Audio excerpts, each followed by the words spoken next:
প্রত্যেকটা ধাপে ধাপেই হচ্ছে যে বৈষম্যের জন্য যুদ্ধ করেছি, প্রত্যেকটা ধাপে ধাপেই হচ্ছে সেই প্রশাসনিক কর্মকর্তারা বৈষম্য দেখাচ্ছেন। আমরা আহতরা আমরা একটু ভালোভাবে বাঁচতে চাই, আপনারা সেই বাঁচার সুযোগ করে দিন। আমরা এখনো সামনের কাতারে যুদ্ধে ঝাঁপিয়ে পড়ার সাহস এবং ভূমিকা রাখি। আমরা প্রত্যেকেই আহত, প্রত্যেকেই মনের ভিতরে দুঃখ থাকে। শহীদ ভাই আমার তার ভাই যখন কথা বলছিল, তখন একটি জিনিস আমাদের মনে হচ্ছিল যে আমরা যারা আহত রয়েছি, আমরা হয়তো মরে গেলেই হয়তো এই সরকার বেঁচে যেত, বা মরে গেলেই হয়তো ভালো হতো। কারণ এই যে বেঁচে থেকে মরার যে কষ্ট, এটা কত বড় যন্ত্রণার, কত বড় কষ্টের, তা একমাত্র যারা আহত হয়েছেন তারাই বুঝবেন।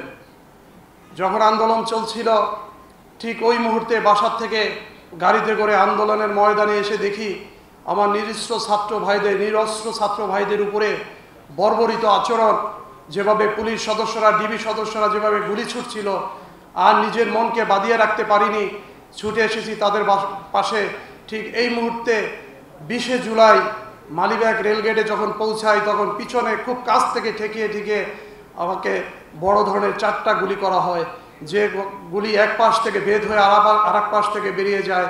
পায়ের ডান পাশে একটি গুলি লাগে, সেই গুলিতে আজ আমি পঙ্গুত্ব বরণ করেছি, আমাকে হাঁটতে কষ্ট হয়। আমার এই যে অ্যাডভোকেট রয়েছেন, আমার যে মামলা হয়েছে, সেই মামলা হওয়ার পরেও আমি এখন পর্যন্ত সেই মামলার কোনো প্রতিকার এবং মামলা যে কি হয়েছে, কতদূর পর্যন্ত অগ্রসর হয়েছে, এই পর্যন্ত কোনো কিছুই জানছি না। কারণ এই প্রত্যেকটা ধাপে ধাপেই হচ্ছে যে বৈষম্যের জন্য যুদ্ধ করেছি, প্রত্যেকটা ধাপে ধাপেই হচ্ছে সেই প্রশাসনিক কর্মকর্তারা বৈষম্য দেখাচ্ছেন। আজকে আমাদের জন্য জোরালো কোনো ভূমিকা নেই। বসুন্ধরা টিস্যুতে ছাড়ের ছড়াছড়ি। বসুন্ধরা টিস্যু নিয়ে এলো নিশ্চিত ছাড়। আজকে দেশ স্বাধীন হয়েছে, আমরা সরকার ক্ষমতায় এসেছি, আমরা উপদেষ্টা হয়েছি, আমাদের নিয়ে কোনো ধরনের কোনো জোরালো কোনো বক্তব্য আমরা শুনতে পাই না। এটাই আমাদেরকে হতাশার দুয়ারে নিয়ে যায়।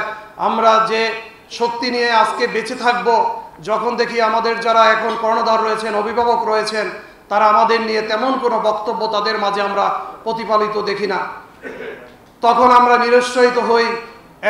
এখন পর্যন্ত আমাদের দেশে যে ধরনের ষড়যন্ত্র চলছে, আমরা যদি এখনো কোনো যুদ্ধের ডাক আসে, আমরা সামনের কাতারে যুদ্ধ করেছি, যুদ্ধের ময়দানে থেকেছি, আমরা এখনো সামনের কাতারে যুদ্ধে ঝাঁপিয়ে পড়ার সাহস এবং ভূমিকা রাখি। কিন্তু আজকে আমরা কি দেখছি? আমরা যুদ্ধে ঝাঁপিয়ে পড়েছি, আমরা তার বিনিময়ে কি দেখছি? আমাদের নিয়ে হচ্ছে হেলা, আমাদের নিয়ে হচ্ছে অবহেলা, আমাদের স্বাস্থ্যের প্রতি আমরা বিভিন্ন জায়গায় অবহেলিত হচ্ছি। আজকে কিছু সংখ্যক উদ্যোক্তা, কিছু সংখ্যক ডাক্তার, তারা আমাদের নিয়ে যে চেষ্টা করছেন, তারাও আসলে প্রতিফলিতভাবে তাদের যে চেষ্টা তাও প্রতিফলিত হচ্ছে না। কারণ বিভিন্ন ক্ষেত্রে হচ্ছে তাদের বাধার সম্মুখীন হতে হচ্ছে।